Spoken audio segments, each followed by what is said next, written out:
नमस्कार, बिहार तक में आपका स्वागत है और मैं हूं सुजीत। बिहार में विधायकों के पाला बदलने का सिलसिला अभी चलता रहेगा और तब तक चलता रहेगा जब तक प्रधानमंत्री का बिहार दौरा पूरा नहीं हो जाता। 2 तारीख को प्रधानमंत्री नरेंद्र मोदी बिहार दौरे पर हैं। उसके बाद 3 मार्च को महागठबंधन की महारैली गांधी मैदान में है।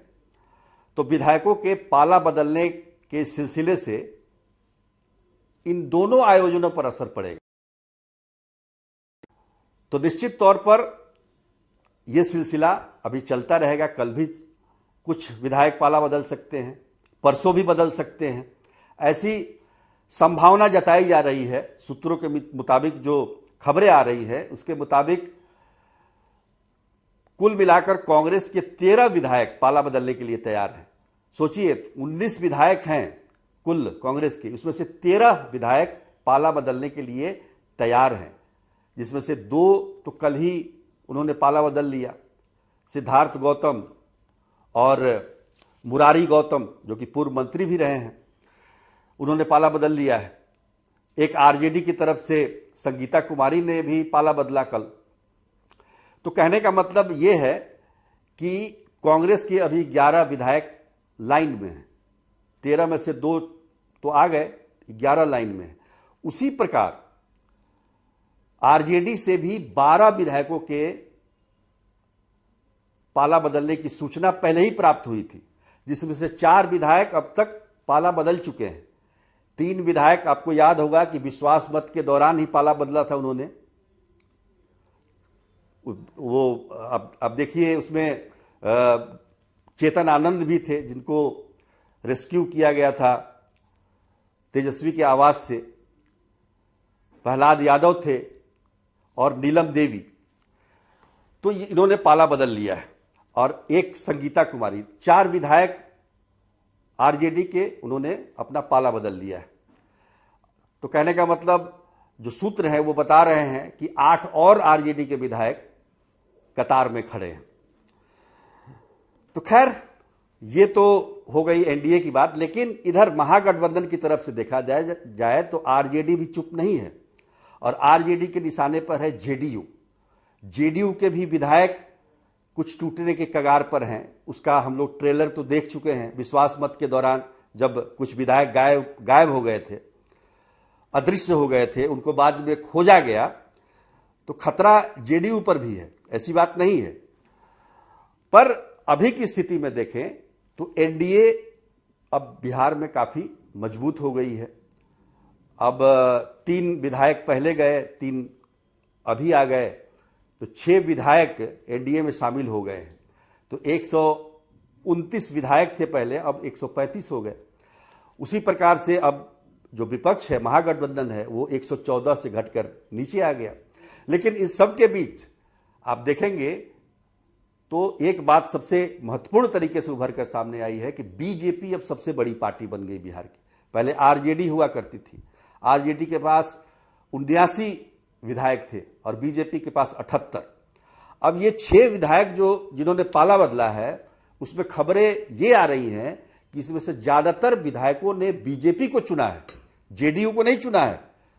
मुझे जहां तक जानकारी है कि चेतन आनंद को छोड़कर बाकी 5 विधायकों ने बीजेपी में जाने की मंशा जाहिर की है। खैर, बीजेपी अगर 5 विधायक को जोड़ दीजिए तो 78 5 83 हो जाता है, और उधर से 4 विधायक घटा दीजिए आरजेडी का, तो 79 से 75 पे आ जाते हैं। तो कुल मिलाकर इस पूरे प्रकरण में, पाला बदलने के प्रकरण में, बीजेपी को ज्यादा गेन होता दिखाई दे रहा है। हालांकि विश्वास मत के दौरान बीजेपी के भी कुछ विधायक अदृश्य हुए थे, जिन्हें बाद में ढूंढा गया। लेकिन बीजेपी ने अपनी स्थिति मजबूत करने की शुरुआत कर दी है और जबरदस्त तरीके से। आप देखिए, जिस प्रकार से कल सम्राट चौधरी 3 विधायकों को लेकर विधानसभा पहुंचे, वो अपने आप में इस कहानी को दर्शाता है। तो कुल मिलाकर स्थिति यह है कि पाला बदलने का सिलसिला अभी चलता रहेगा। पर बात तेजस्वी की भी होनी चाहिए। जो कि आरजेडी के सर्वे सर्वा हैं। अभी राष्ट्रीय अध्यक्ष भले ही लालू प्रसाद यादव हों, लेकिन पार्टी की कमान तेजस्वी के हाथों में है और तेजस्वी यादव बिहार के दौरे पर है। बिहार के दौरे पर जहां जहां जा रहे हैं भारी भीड़ इकट्ठा हो रही है और जमकर उनके मतलब समर्थन में लोग दिखाई दे रहे हैं।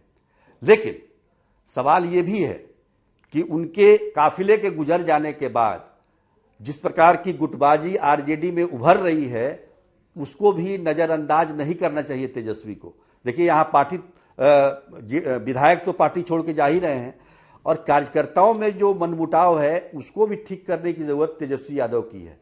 कहने का मतलब यह है कि आप अगर जन समर्थन आपको दिख रहा है आपके यात्रा के दौरान, तो वो क्या जन समर्थन वोट में तब्दील हो पाएगा, इसका भी ख्याल रखने की जरूरत है तेजस्वी यादव को। तो कुल मिलाकर अभी की जो राजनीति है बिहार की, वो कसमकस की राजनीति है, जो आजमाइश की राजनीति है कि किसमें कितना है दम। तेजस्वी यादव अपना दम दिखा रहे हैं, तो वहां की भीड़ को देखकर इधर जो उनके विपक्षी हैं वो उनके विधायक को तोड़ ले रहे हैं।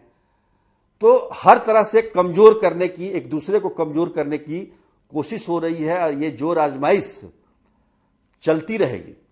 लोकसभा का चुनाव है सर पर, उसके बाद विधानसभा का चुनाव अगले साल होगा, तो ये सिलसिला अभी चलता रहेगा। लेकिन फिलहाल जो खबरें आ रही हैं कि 2 तारीख से पहले कुछ और विधायक पाला बदल सकते हैं, एनडीए की तरफ जा सकते हैं। तो आज के लिए इतना ही, तब तक के लिए नमस्कार।